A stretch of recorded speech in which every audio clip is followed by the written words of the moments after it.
What's up guys, and welcome to another episode of El Jardín Perdido. Today, let's thin some bananas.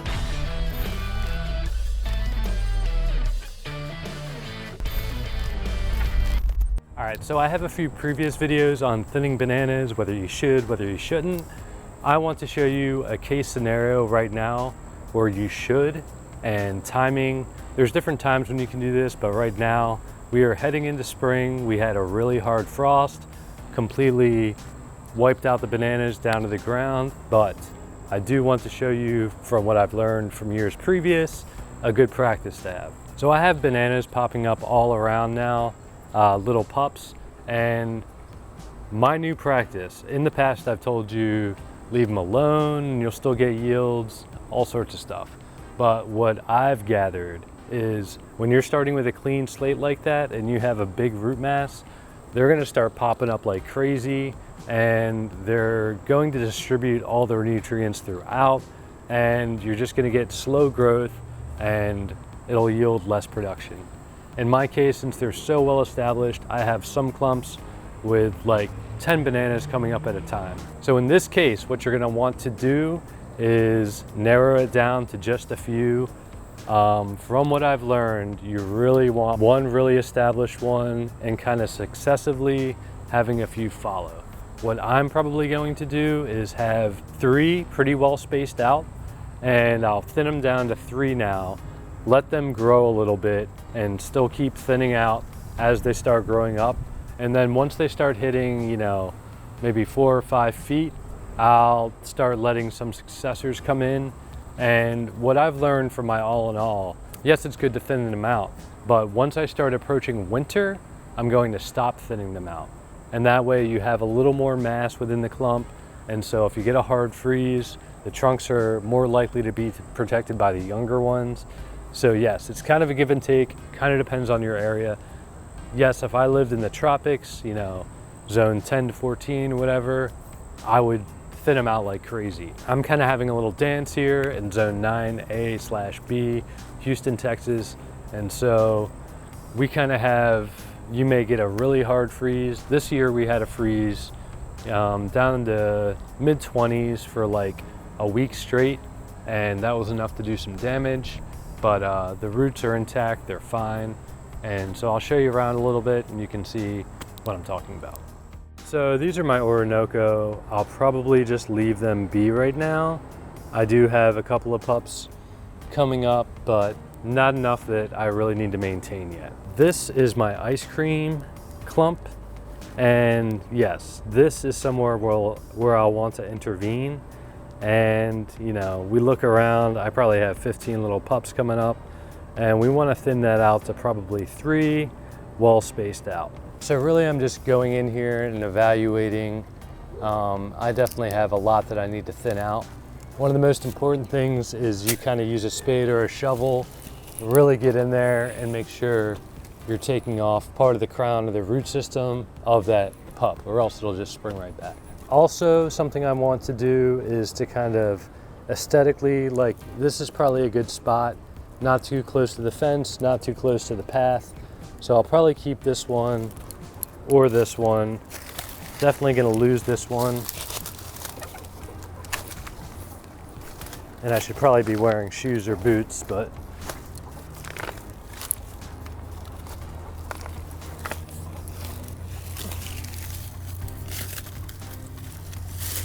basically this is deep enough that it won't come back. I'd probably like to see a little bit more root mass, and I'm gonna set these aside for them to dry, possibly transplant. We're gonna take this one out, these 2 actually.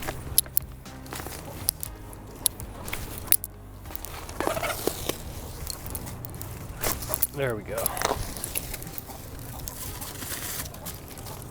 And if you see a little bit of root here, that's a good sign. You got deep enough. They're always gonna kind of come back, but if you just top them, they'll come back a lot quicker. So I'm gonna say this one's a little too close to the path, but it will be a nice transport.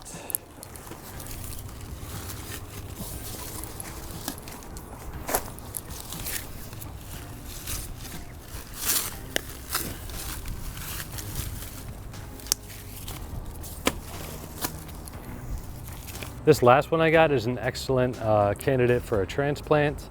So I'm gonna let this dry out here. I've done some videos on how to transplant these, but also if you're in the Houston area, I am going to be starting a little miniature nursery this year. So hit me up in my email if you're interested in some ice cream bananas. All right, so I'm gonna try to work a little quick through the last bit of light here.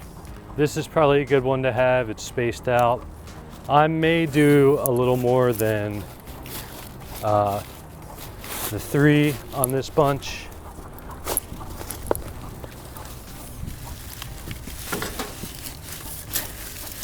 Yep, that's a good one.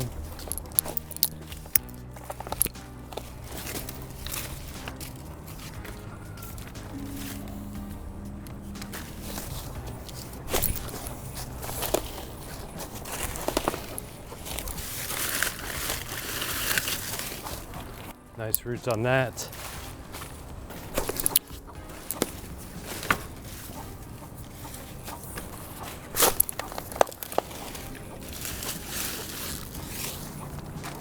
And we'll leave a little room from the fence.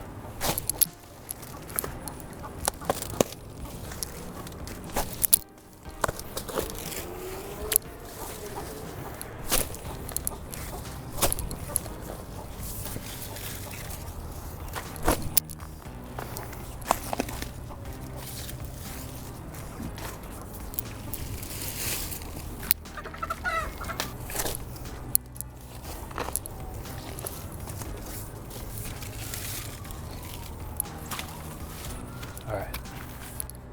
So for now, at least while they're taking off, I'm gonna leave this 1, 2, 3 pups. And it's not exactly a banana circle, but at least this way I'll be insured some fruit, especially since they're burnt down to the ground. Guess I missed one back there that I'll pluck off in a second. And yeah, there'll be some successors along the way, but this is a nice start. These are all the pups that I will be trying to repot. Some of them less viable than others, but we'll see what takes. All right guys, so that's how I'll be thinning my bananas this year. Be sure to subscribe and keep up with progress, and we'll see if I get better fruit yields this year. Like I said, there's a number of determining factors in this. One of the main reasons why I'm doing it this way is because, yes, we got a hard freeze, and so we need to play catch up. We need to get a lot of growth in a relatively small amount of time to see if we can get some fruit this year.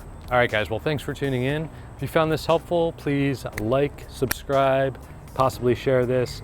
I'd like to get information like this out to more masses. I've been doing this YouTube for a little while now, and I'd like to see a little more momentum. All right, guys, well, again, that's gonna do it for today's video. As always, thanks for tuning in. Until next time.